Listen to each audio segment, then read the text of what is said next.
আমরা দেবীগঞ্জ উপজেলার কার্যালয় উদ্বোধন করলাম আজকে। আমাদের সাথে এই দেবীগঞ্জ উপজেলা প্রধান সমন্বয়কারী মাসুদ ভাই আছেন।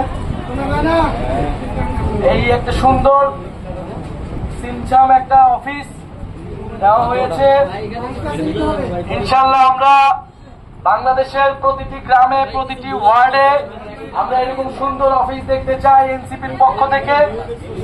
ইনশাল্লাহ খুব দ্রুত সময়ের মধ্যেই আমাদের সেই সাংগঠনিক বিস্তার হবে এবং সার্জিস আলম রয়েছে পঞ্চগড়ের সন্তান, তিনি আপনাদের দেখভাল করবেন এবং মাসুদ ভাইকেও আমরা ধন্যবাদ জানাচ্ছি যিনি উনি দেবীগঞ্জ উপজেলা সুন্দর অফিস এবং সাংগঠনিক কার্যক্রম গুছিয়ে রেখেছেন।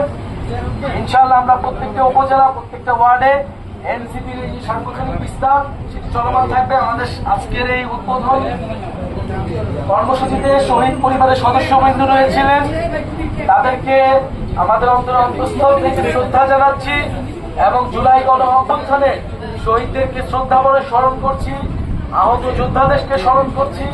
ইনশাআল্লাহ আমাদের গণ অভ্যুত্থানের মধ্যে দিয়ে যেই নতুন বাংলাদেশের স্বপ্ন সেটি এই দেবীগঞ্জ থেকে পঞ্চগড় থেকে শুরু করে আমাদের তেতুলিয়া থেকে শুরু করে টেকনাফ পর্যন্ত আমরা বিস্তৃত করব এবং বাংলাদেশ তরুণদের হাতে থাকবে, গণতান্ত্রিক এবং বৈষম্যহীন ভাবে আমরা পুনর্গঠন করব।